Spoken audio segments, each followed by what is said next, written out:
நான் சொல்லிடுறேன். அதை முடிச்சு கொண்டு வந்து என்கிட்ட கொடு.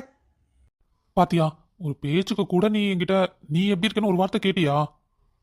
அட, என்னம்மா நீ இப்படி எடுத்த எடுப்புலயே வெடுக்கு வெடுக்குன்னு பேசுற? மாமாக்கு வலிக்காதா? மனசு அப்படியே வலிக்குது. கொஞ்சம் பார்த்து பேசு நீயும். இங்க பாரு, நான் சொல்ற வேலையை மட்டும் செய். தேவையில்லாம இங்க என்னோட விஷயத்துல நீ தலையிட்டு இருக்காத. ஹே கவி, நான் இந்த ஆஃபீஸ்க்கு எதுக்கு வந்தேன்னு நினைக்கிறேன்? இந்த ஆஃபீஸ்க்கு நான் கண்டினியூஸாக அப்ளை பண்ணிட்டு இருக்கேன். நீ எப்போ இந்த ஆஃபீஸில் ஜாயின் பண்ணியோ அதுலேருந்து நான் இந்த ஆஃபீஸ்க்கு வரணும்னு தான் நினச்சிட்டு இருக்கேன். என்ன, எனக்கு கொஞ்சம் சான்ஸு கம்மியாக தான் கிடைச்சிது. ஆனால் கிடைச்ச சான்ஸை நான் யூஸ் பண்ணிக்கிட்டேன் பாத்தியா? ம், ஆமா, உண்மைதான்.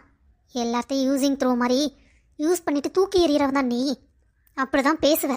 இங்க பாரு, மரியாதையா ஒதுங்கி நில்லு. இந்த கம்பெனிக்கு நீ ஒரு எம்ப்ளாயி, அவ்வளோதான். தேவையில்லாம என் விஷயத்தில் நீ தலையிட்ட நடக்கிறதே வேற. கவி, எதுக்கு இப்படி புடிவாதம் பிடிச்சிட்டு இருக்க? உன் புடிவாதத்தை எல்லாம் தூக்கி குப்பையில் போடு. அதெல்லாம் அம்மா ஜல்லிக்கு பிரயோஜனம் கிடையாது. இங்க பாருங்க மிஸ்டர் கவின், நான் சொன்ன வேலையை நீங்க செய்யல அப்படின்னா நான் ஹெச்ஆர்ட்ட கம்ப்ளைண்ட் பண்ண வேண்டியதா இருக்கும். எம்டி சார்ட்ட இன்ஃபார்ம் பண்ண வேண்டியதா இருக்கும். Be careful.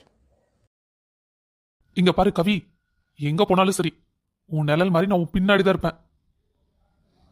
நீ சந்தோஷமா இருக்கலான்னு மட்டும் கனவு கட்டுறாத, சரியா? சார், எனக்கு ஒரு ஹெல்ப் பண்ண முடியுமா? ம், சொல்லுங்க மேடம். சார், மாயாவும் கிறிஷும் இப்போ ரொம்ப மார்க் கமிச்சிட்டே போகிறாங்க.